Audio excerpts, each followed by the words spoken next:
Welcome to the Heavy Spoilers Show. I'm your host Paul, aka your friendly neighborhood spoiler man, and wow, what a night it was out in San Diego.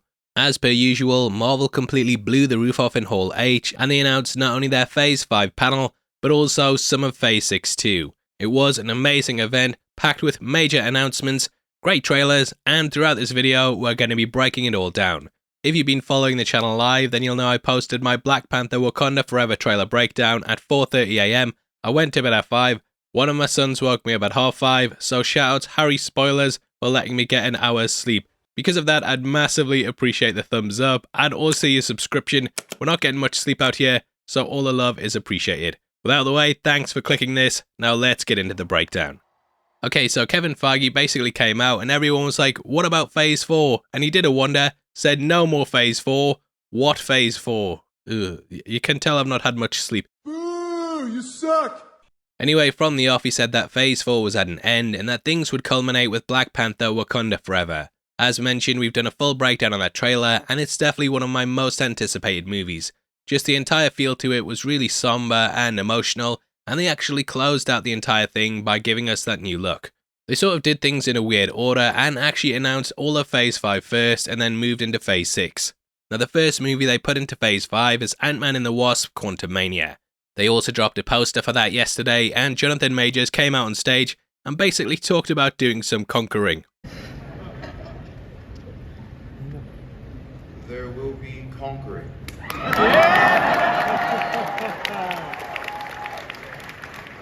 This is obviously building off the back of Loki, and it's going to set up a lot of things that we'll talk about later on in the video. Now the poster also gave us our first look at Cassie Lang in the suit, and she's in purple, so I'm guessing that she's going to be going by Stinger. In the comics she also went by Stature, but this was eventually changed to Stinger, and with it being purple, I'm guessing that that's what they're doing here. Now they also announced that MODOK will be one of the villains. From what I can gather, he's being played by Corey Stoll, who portrayed Darren Cross, aka Yellow Jacket, in the first Ant-Man movie. He of course disappeared into the quantum realm, and apparently Kang will have recruited him to be part of his forces. It's also important to bear in mind that, just like how we had the Infinity Saga, this will be known as the Multiverse Saga. Not everything is going to connect directly into that, but there are some key titles here that definitely build towards the idea of Secret Wars. Now going from that, you might think Secret Invasion ties into it, but it doesn't really outside of the word secret. In the comics, this was basically about a Skrull invasion in which several of them replaced heroes using their shape-shifting abilities. From what I've heard on my sources, the tomato ones, they said that it's sort of very political, along the lines of the Winter Soldier, and though it's not as bombastic as the comics, which spiraled into all-out war, there's still a lot of things going on, and there will be some major twists. Calling it right now, this guy is a Skrull. I'm telling you, he's a Skrull. Mysterio was right. Stop. Mysterio We don't. That's all. right. Up next is going to be Guardians of the Galaxy Volume 3. There are some looks at this on Twitter, lots of clips were shown, apparently there was a trailer that was very emotional. You might be able to find it if you look. I'm not putting it in this video because of copyright reasons, but yeah, there was a lot of big things happening with it. James Gunn came on stage along with the rest of the cast, and they basically hammered home the idea that this is the end of the Guardians. However, Gunn wanted to make it clear that the end doesn't mean that the Guardians will be dead, and instead, they're going to kind of pace things out a bit. They also confirmed that the High Evolutionary will be the villain of the piece, and that we'll also discover the origins of Rocket. There was a baby raccoon shown at one point, and sadly, Rocket, apparently he wasn't in that much of the trailer, so I'm hoping the guy's still going. We also have a big description of the footage, and apparently the Guardians get captured by the Ravagers, who are now being led by Gamora. Peter Quill is caught all the way off guard, and he reflects on their time together. According to the leak, he says, "You were everything to me. I thought you were gone, but you're here, and I miss you." Gamora tells him that person was not her, and we also get our first look at Adam Warlock. Now right after this, we're going to have Echo, which is building on the events of Hawkeye. It's also going to feature Charlie Cox as Daredevil, and Vincent D'Onofrio as the Kingpin. Charlie Cox is too going to show up in She-Hulk, and we got to look at him in the trailer, which I'll put on screen right now for you. You don't have to go looking for that one. Now from here we get Loki Season 2, which is currently being filmed. Obviously this is going to be massively built around the multiverse too. Judging by that cliffhanger, it's going to feature Kang a lot, and yeah, I'm guessing it'll tie into the events of Ant-Man and the Wasp: Quantumania, and sort of segue off into that. My guess as well with the Ant-Man movie is that it's going to end in a big L, and basically have Kang set up as the major threat of this overarching multiverse saga.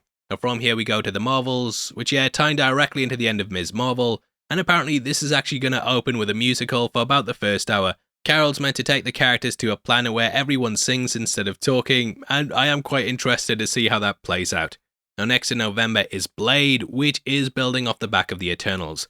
Very little is known about this movie. I was kind of hoping for some casting announcements, but sadly we didn't get much more information beyond what we were told at the last Comic-Con.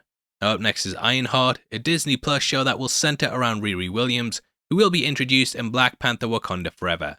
After that is Agatha, Coven of Chaos, and then Daredevil Born Again. This is going to be 18 episodes long, by far the longest Disney Plus show ever, and I'm hoping that it gets at least a TVMA. We did get the rating for Marvel Zombies announced the other day, and that's going to be TVMA too, so hoping that's the case here. Now Born Again, of course, has a lot of meanings to it, as it's the same title as the seminal Frank Miller book. I am very, very curious to see how they work this in, as I'm sure many of you know, Season 3 of Daredevil was actually also based on this as well. So whether they're going to be taking aspects of that or just doing their own version in the MCU, we don't know, but yeah, the title, it brings a lot with it. Up next is Captain America New World Order. Now this will be Sam Wilson's first feature film debut as Cap, and the title itself also carries a lot with it. Though it's not spelled out, I kind of feel like this might be based on Secret Empire, and I have a crazy theory about what could be going on. Now, if you haven't read that book, then the big thing to take from it is that Captain America, Steve Rogers, is actually a Hydra agent. I'd absolutely love it in this film if a young Captain America turned up, and then he was revealed to be the villain. Can you imagine that? Chris Evans shows up, he's looking young again, you're like, what the hell's going on? And then on top of that, he's the bad guy.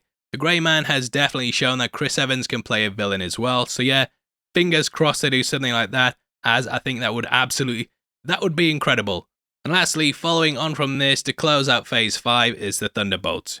You know, I don't think anyone's going to win any prizes for guessing that this was coming, but congratulations if you did. And I'd imagine that this is going to have the characters that Val's been recruiting all coming together to sort of be the MCU's version of the Suicide Squad. Oh wait, that's the Illuminati. Now, a big point of contention over the entire event is where the hell is Armor Wars? You could say people are saying, where Armor Wars?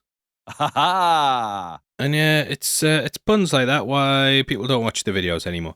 Now, with this being missing, a lot of people are speculating that it's been cancelled or even moved to Phase 7, but if you look at the Phase 5 slate, there's actually several spots missing on it. Marvel don't want to blow their load at Comic-Con, and they have D23 coming up in September, so my guess is that they're going to flesh out more of Phase 6 there, announce some casting for things like the X-Men and the Fantastic Four, and yeah, they just didn't want to drop it all here, mate. Back off, they've given you enough, they've spoiled you. You ungrateful son of a bitch. Now out of this entire thing, depending on what they do with Captain America New World Order, from what we got, I think I'm most excited for Daredevil Born Again. One of my big complaints I've had about the Disney Plus shows is that they don't really have enough room to fully develop everything because they've got to set up characters in 6 episodes, develop an arc with the villain, and also pay things off with a finale. It's a lot to pull off, and to me, they haven't exactly done it the best way that they could have because it's very, very restrictive having these 6-hour seasons. 18 episodes is going beyond the length of the Netflix ones, but I'm guessing that they won't be an hour long. However, even if they're 30 to 40 minutes, that's still quite a lot, and it's going to allow for some real character development between Kingpin and Daredevil. Now, in case you haven't read Born Again, Kingpin ends up finding out Daredevil's identity from Karen Page, and he starts to terrorize his life. Matt Murdock's home is destroyed, all his friends are turned against him, and his reputation is completely ruined. It's the lowest that the character's ever been, and by far one of the best stories involving him. It also seems like his new costume is going to be very similar to the original one, with flashes of yellow popping up throughout it. This could be seen in the She-Hulk teaser if you paused it at the right time, and yeah, very excited to see how this looks when it debuts in that. Other minor updates on this slate as well is that Agatha House of Harkness has been changed to Agatha Coven of Chaos. Chaos is a very important word there, as Wanda of course uses chaos magic, and though it might not tie into that, Agatha was fascinated with her abilities, so my guess is that's why they've changed things up. Now from here, we jump over to Phase 6, and the first movie that we'll be featuring in that is Fantastic Four. Releasing November 8th, 2024, this is going to put a lot of things in place for what's to come for the rest of the phase. Now the next 2 titles were announced, and this is going to be, 2025 going to be a big year for Kevin, spoilers, and you son of a bitch. Starting off on May 2nd, we'll be getting Avengers the Kang Dynasty. The Kang Dynasty sometimes gets called the Kang War, and this 16-part comic book storyline started way back in 2001. Interestingly, Marvel actually re-released a version of it just off the back of Loki, which I picked up, and yeah, there's a lot of things to look forward to in that one. It basically involves Kang journeying to Earth with his son Marcus, and as you can guess, he's trying to conquer the planet.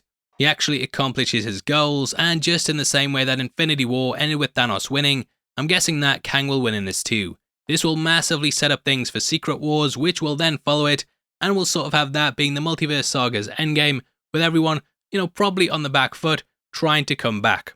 Secret Wars is also a massive property in the Marvel Universe as well, and that basically centers around a planet called Battleworld, which has pulled together all the fractured timelines throughout the multiverse. We're going to be getting lots of different versions of characters, and they're all going to be fighting for control as they probably try to take down Kang. I think it would be absolutely incredible if we got the portal scene at the end of Avengers Endgame, but this time we had characters from every single franchise. I'm talking the Amazing Spider-Man, I'm talking the X-Men, just all coming together like this would be absolutely mind-blowing. Biggest movie of all time, after probably Avatar 2, because Jamie Cameron, he always has a trick up his sleeve. So hell of a lot going on there, especially if you know what these titles pull from and the graphic novels that surround them, which I am very excited about. I do kind of feel like there is a lot of Marvel at the moment and that they could possibly oversaturate themselves, but there's some massive titles on here that I'm very hyped up to see.